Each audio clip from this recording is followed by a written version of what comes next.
Welcome back. Siddhartha college అధీనంలో ఉన్న దేవాదాయ శాఖల భూముల లీజు ధరలు ఎకరం ₹1,00,000 నుంచి ₹1,50,000కు పెంచుతూ ఏపీ కేబినెట్ నిర్ణయం తీసుకుంది. అమరావతిలో సీఎం చంద్రబాబు అధ్యక్షతన నిన్న కేబినెట్ మీటింగ్ జరిగింది. ఈ సమావేశంలో ఫైబర్ నెట్ కోసం 10 లక్షల సెట్ టాప్ బాక్సుల కొనుగోలు చేయాలని నిర్ణయించారు. అలాగే సిఆర్డీఏ పరిధిలో అమృత యూనివర్సిటీకి 200 ఎకరాలు, ఆర్బీఐకి 11 ఎకరాలు, సిపిడబ్ల్యూకు 28 ఎకరాలు కేటాయించారు. సమావేశంలో ముద్రగడ పద్మనాభం పాదయాత్ర కూడా చర్చకు వచ్చింది. ఏపీ డీజీపీ సాంబశివరావు ముద్రగడ పాదయాత్రకు సంబంధించి ఏం చర్యలు తీసుకుంటున్నారు, సుప్రీంకోర్టు మార్గదర్శకాలు ఏంటి అనేది మంత్రిమండలికి వివరించారు.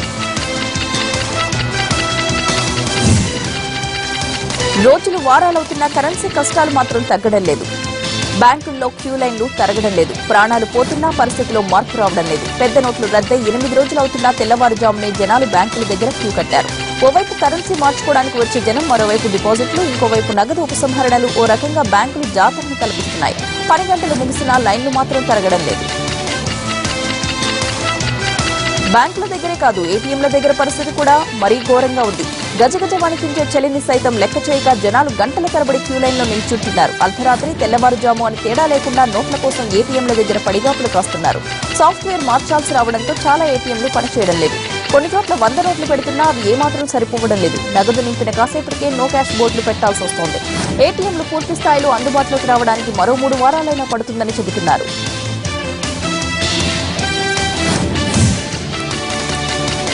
బట్టలు, బంగారం షాపులకు కార్తీక మాసం మంచి సీజన్. కార్తీక మాస పూజలకు తోడు పెళ్లిళ్లు కూడా ఎక్కువ ఉన్నాయి. దీంతో వ్యాపారులు స్టాక్ తెచ్చిపెట్టుకున్నారు. కానీ పెద్ద నోట్ల రద్దుతో కస్టమర్లు రాకపోవడంతో దుకాణాలు వెరవెలబోతున్నాయి. బ్యాంకులోనో, ఏటీఎంలోనో పరిమితి మేరకు డబ్బులు తెచ్చుకున్నా వాటిని నిత్యావసరాల కోసం మాత్రమే వాడుతున్నారు. భారీ క్రయ విక్రయాలు దాదాపుగా ఆగిపోయాయి. పల్లెల్లో లావాదేవీలు పూర్తిగా స్తంభించిపోయాయి. గ్రామాల్లో బ్యాంకులు, ఏటీఎంలు తక్కువ కాబట్టి ఇంకా పూర్తిగా నగదు అందుబాటులోకి రాలేదు. దీంతో సాధారణంగా జరిగే అమ్మకాల్లో కేవలం 25% మాత్రమే ఇప్పుడు జరుగుతున్నాయి. పెద్ద నోట్ల రద్దు ప్రజల ప్రాణాలు కూడా తీసేస్తోంది. గంటల తరబడి క్యూ లైన్లలో నిలబడడంతో జనాల ప్రాణాలు పోతున్నాయి. ఇప్పటి వరకు దేశవ్యాప్తంగా 18 మంది వరకు చనిపోయినట్లు తెలుస్తోంది. తాజాగా సికింద్రాబాద్ వెస్ట్ మారేడుపల్లిలోని ఓ బ్యాంకు క్యూ లైన్లో నిలబడి లక్ష్మీనారాయణ అనే ఓ రిటైర్డ్ ఉద్యోగి ప్రాణాలు కోల్పోయాడు. గుండెపోటుతో కుప్పకూలిపోయిన అతన్ని ఆసుపత్రికి తీసుకువెళ్లేలోపే ప్రాణం పోయింది. గుంటూరు ప్రియదర్శిని కాలేజీలో 2000 నోటుకు చిల్లర దొరక్క ఓ యువకుడు ఆత్మహత్య చేసుకున్నాడు. ముఠా కూలీగా పనిచేస్తున్న శ్రీనివాస్ కు కూలీ కింద 2000 నోటు ఇచ్చారు. నిత్యావసరాలు కొనేందుకు ప్రయత్నించినా ఎవ్వరూ చిల్లరివ్వలేదు. అంతా తెలిసిన వారే అయినా ఎవరూ సాయం చేయలేదన్న అవమానంతో శ్రీనివాస్ ఉరివేసుకుని ప్రాణాలు తీసుకున్నాడు.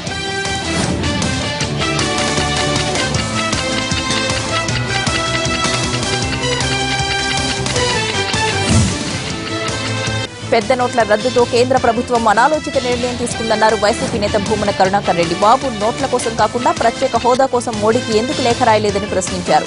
డబ్బుల కోసం సామాన్యులు నడి రోడ్డుపై పడిగాపులు పడుతున్నారని భూమన ఆవేదన వ్యక్తం చేశారు. నోట్ల రద్దు విషయం సీఎం చంద్రబాబుకు 3 నెలల ముందే సమాచారం అందిందని, లక్షల కోట్ల రూపాయల నల్లధనాన్ని తెల్లధనంగా మార్చుకున్నారని ధ్వజమెత్తారు.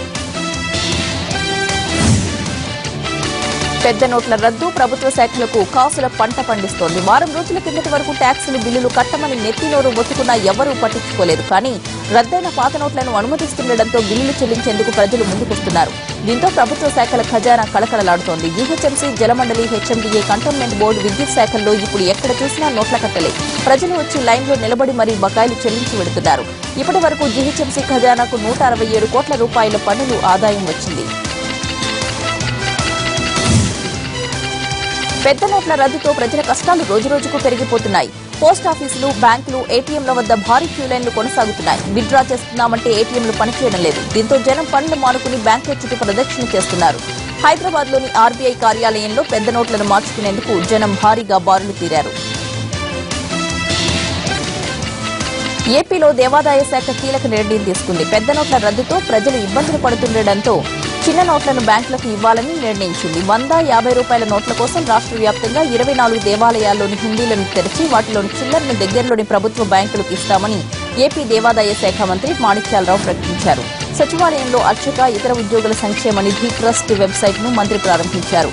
నల్లధనంపై ప్రధానమంత్రి లక్షిత దాడి చేయలేదని, యుద్ధం ప్రకటించారని చెప్పారు మాణిక్యాలరావు. నల్లధనంపై మున్ముందు మరిన్ని చర్యలు తీసుకోబోతున్నామన్నారు మంత్రి.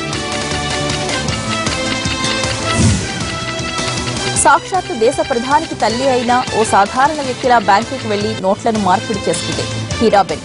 గుజరాత్లోని గాంధీనగర్లో ఓ బ్యాంకుకు వెళ్లిన ప్రధాని మోడీ తల్లి హీరాబెన్ క్యూలో నిలబడి మరీ తన దగ్గరున్న పాత నోట్లను మార్పిడి చేసుకున్నారు.